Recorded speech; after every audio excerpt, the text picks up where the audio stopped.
করলে অনন্ত কোটি জীব হয়ে যায় একান্ত আপনার চরণ। যার চরণ আশ্রয় করলে এই জগতে কারো চরণ আশ্রয় করতে হয় না, সেই একমাত্র শ্রী গুরুদেব ভগবান পরমেশ্বর চরণ কমল। তাই তো আজকে শ্রী গৌরাঙ্গের মোরাতনু আজকে দেখলেন যেন কণ অর্থাৎ মদনের ধনুর মতো বাঁকা হয়ে যাচ্ছে, ভগবানের অঙ্গ বিকৃতি হচ্ছে। স্বরূপ দামোদর মনে মনে ভাবনা করলেন, কর্ণে একটু কৃষ্ণ নাম শুনাই দে, কৃষ্ণ নাম শোনাই দিলে বাহু জ্ঞান ফিরে পেবে পারে। স্বরূপ দামোদর কৃষ্ণ নাম শোনাই দিলেন, অমনি বাহু জ্ঞান ফিরে পেলেন। তখন করলেন কি ভগবান আমার, ওরে মুখ আদি এবার প্রক্ষা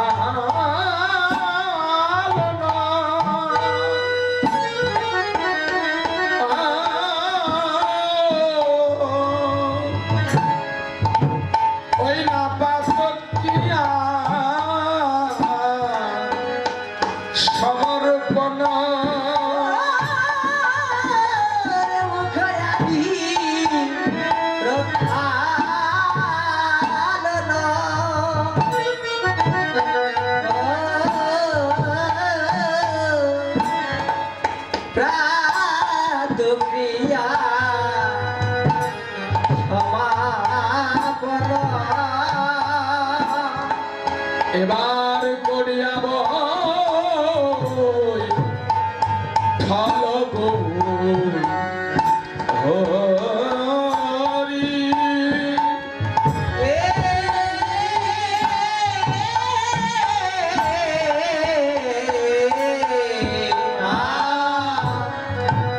করিয়া ওই ঠল গো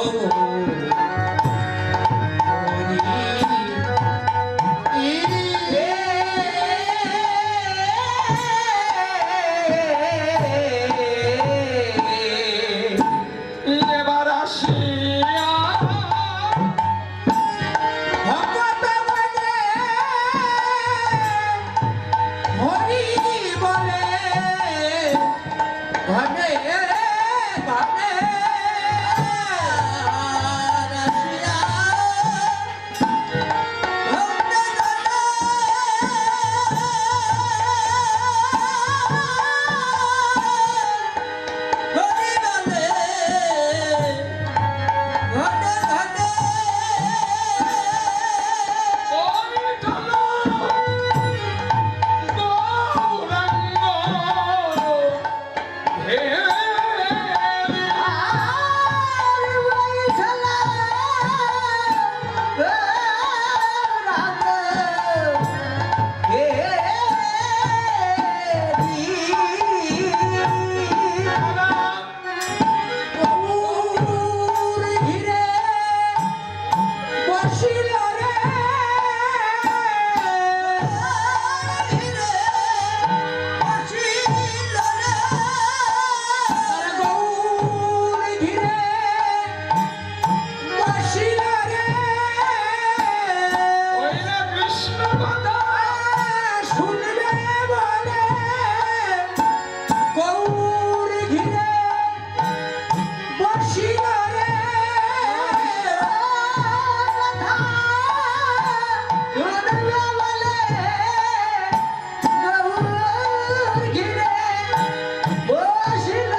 এ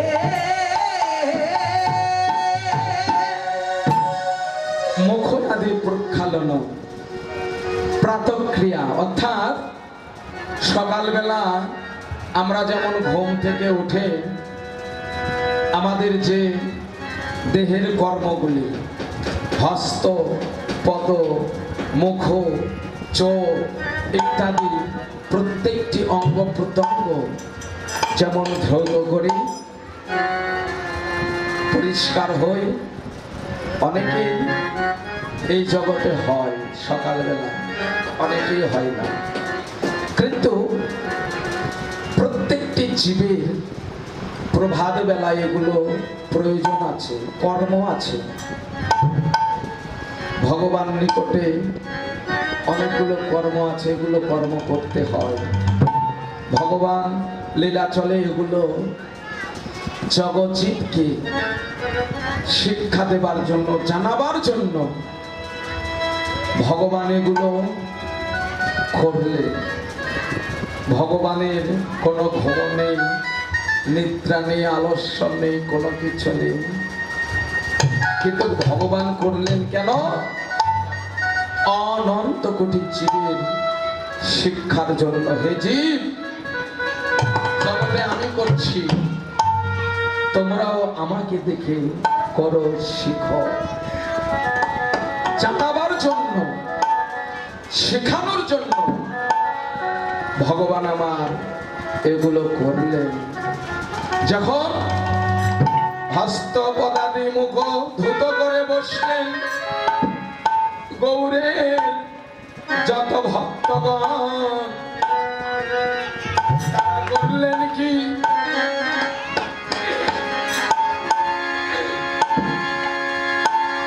গৌর ঘিরে এসে বসলেন কেন? চাঁদকে যেমন কতগুলো গগনে যখন চাঁদের উদয় হয়, দেখবেন চাঁদের চতুর্ধারে চাঁদ ঘিরে যেমন বসে তারাগুলো, তেমনি আজকে ভগবানের চতুর্ধারে গৌরীর ভক্তগণ এসে বসলেন কেন?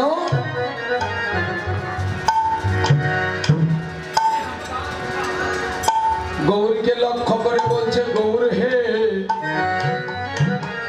বল বদনে একবারে কৃষ্ণ কথা। গৌর হে, মোরা বহু বাসনা নিয়ে আমরা এসে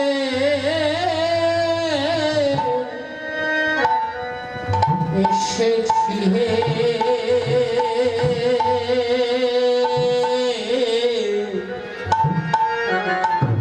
বহু বাসনা লয়ে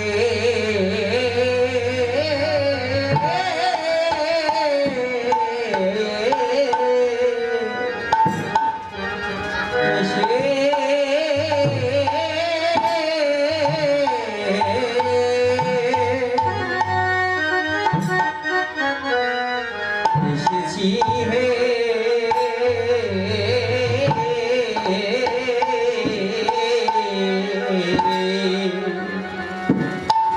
ওই সুবদনে কৃষ্ণ কথা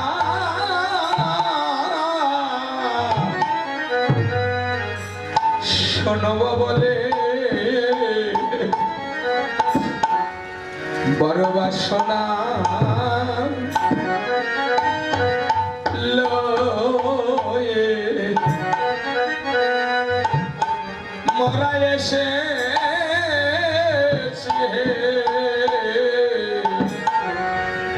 সুবদনে সুবদনে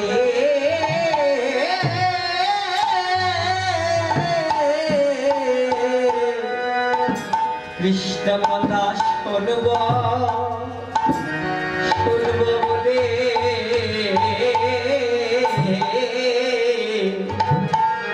বড় বাসনা লয়ে মোরা এসে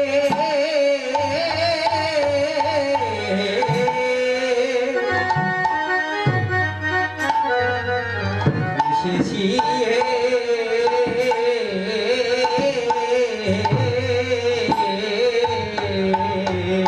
একবার বলো গো কৃষ্ণ কথা একবার বলো গো কৃষ্ণ কথা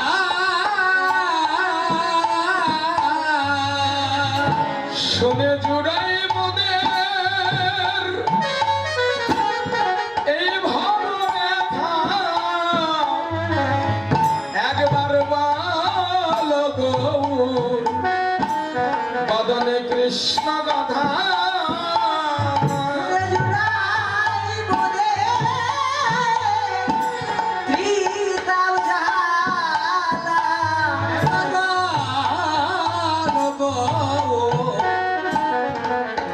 কৃষ্ণ কথা শুনে জুড়াই মোদের এই ভাব ব্যথা বদনে একবার বলো তোমার কৃষ্ণ কথা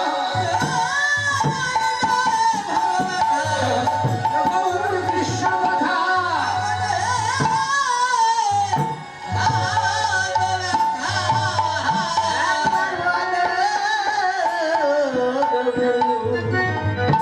মধুর কৃষ্ণ কথা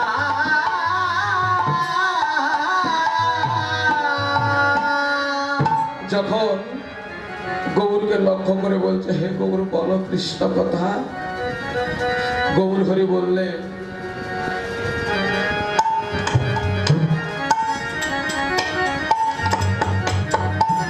কৃষ্ণ কথা আমি তো কিছু জানি না দেখো যিনি কৃষ্ণ কথার একটি সাগর সাগরের চাইতেও অধিক তিনি বলছেন আমি কৃষ্ণ কথার কিছুই জানি না আমাদের এই জগতে আত্ম অভিমান আমি পণ্ডিত আমি বিদ্বান আমি রাজা আমি জমিদার আমি বড় জাতি ইত্যাদি ইত্যাদি এগুলো আত্ম অভিমান এখানে শাস্ত্র বললেন জাতিবিদ্যা রূপ মহত্ব যৌবন সাধনার বাদী হয় এই পঞ্চজন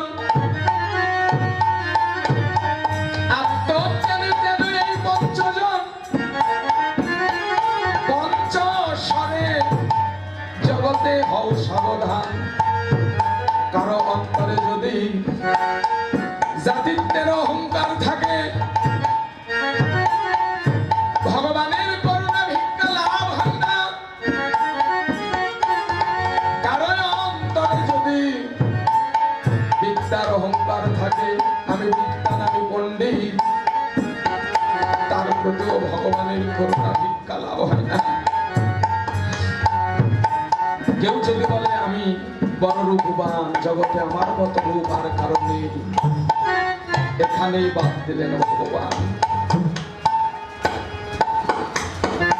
আত্ম অভিমান নিয়ে কখনো কৃষ্ণ ভজন হয় না তাই তো ভগবান বলছে আমি কৃষ্ণ কথার কিছু জানি না সবে জানে রায় রামানন্দ কৃষ্ণময় কৃষ্ণ যার এই ভিতরে বাহিরে যথা যথা নেত্র পরে তথাই যেন কৃষ্ণ পরে ভগবান আমার নিজেই কৃষ্ণ কথা বলতে পারলেন না ভক্তের বদনে কৃষ্ণ কথা শ্রবণে ভগবান আমার আনন্দ হলো কৃষ্ণ এই দুটি অক্ষর এমনই অমৃত দ্বারা রচিত যা জিহ্বাতে যখন উচ্চারিত হয় তখন বলে হে ভগবান হে বিধাতা তুমি আমায় কেন একটি জিহ্বা দিলে এই এক জিহ্বা এক বদনে কৃষ্ণ নাম বলে জগতে স্বাদ তো মিটে না। যদি তুমি আমায় কোটি কোটি জিহ্বা বদন দিতে, এই কোটি কোটি বদনে তোমার কৃষ্ণ নাম প্রাণ ভরে আমি করতাম।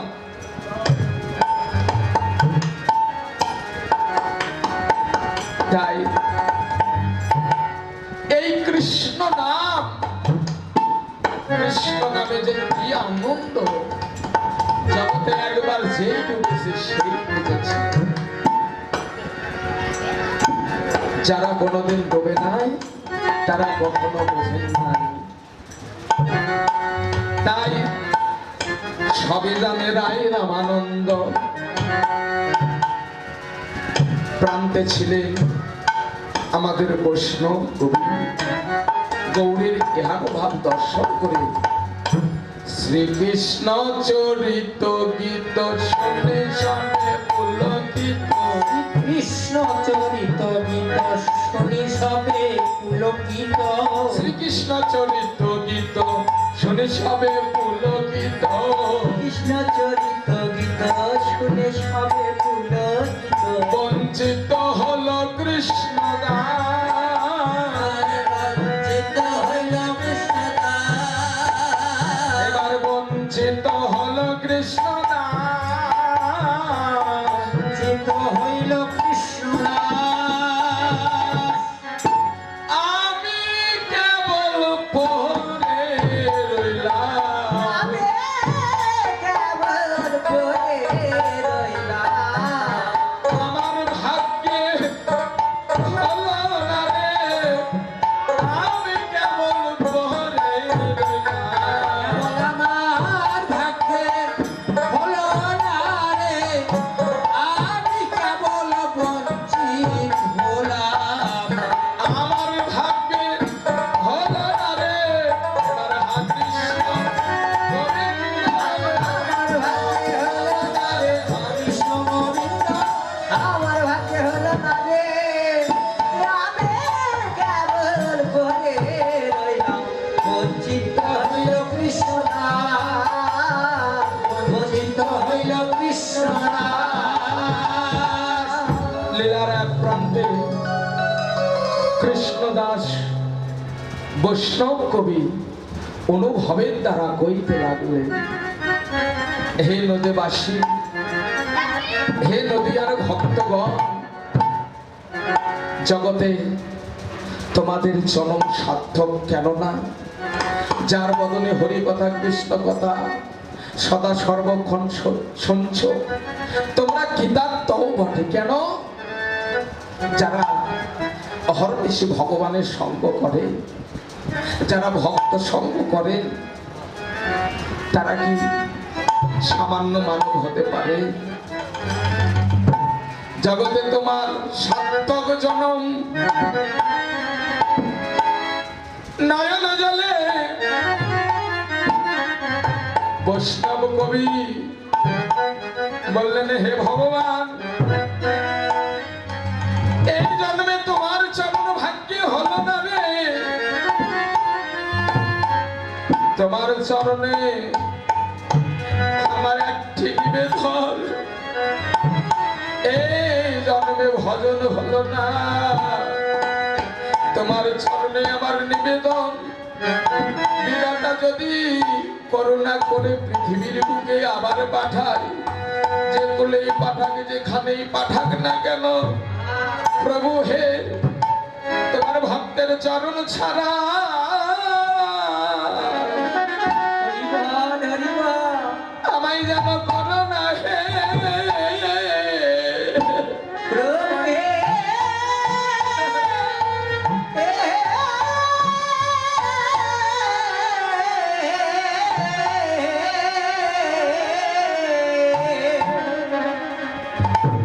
তোমার ভক্তের চরণ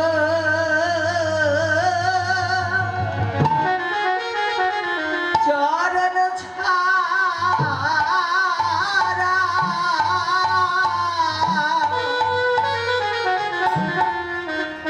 ছাড়া করো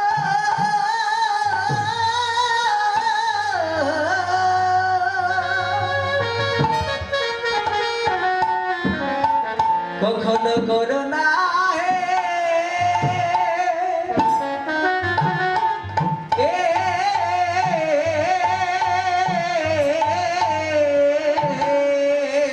প্রভু তোমার চরণ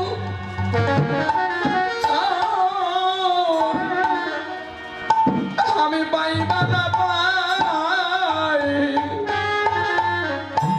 তোমার কৃষ্ণ ভক্তের চরণ ছাড়া আমায় করো না হে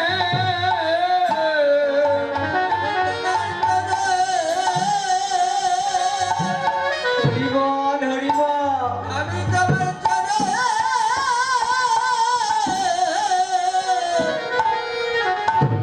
পাইবা কথা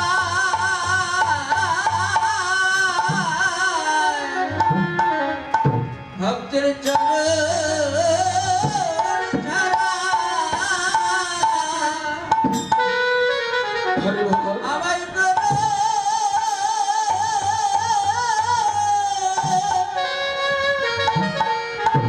করো না হে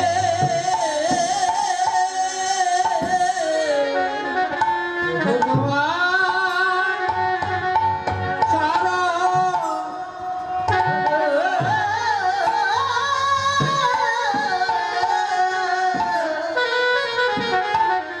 চরণ আমি পাইবা না পাই।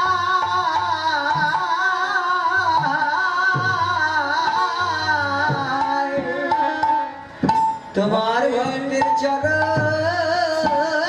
ছাড়া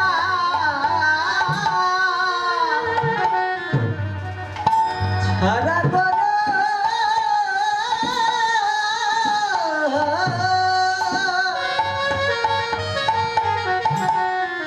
কখনো করো না হে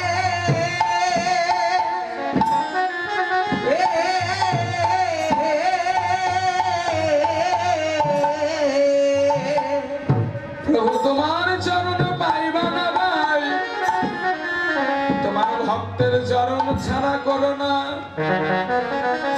বলি সেই দিন আমার কবে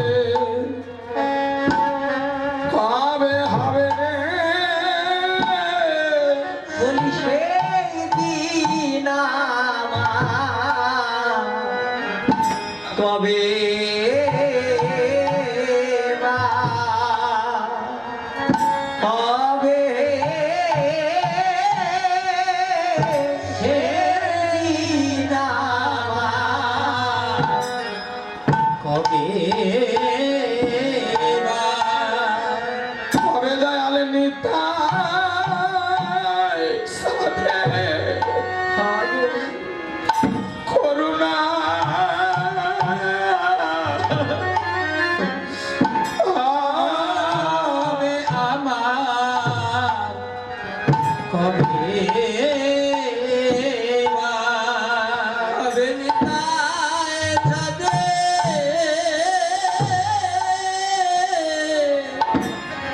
করুণা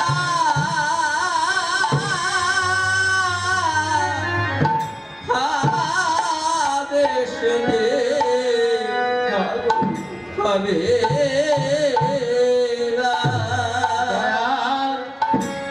নিতাই যাবে করুণা হবে আমার কবে বা কবে আমার এই আত্মঅভিমান দূরে যাবে আমার কবে আমার আত্মঅভিমান দূরে যাবে সেদিন কবে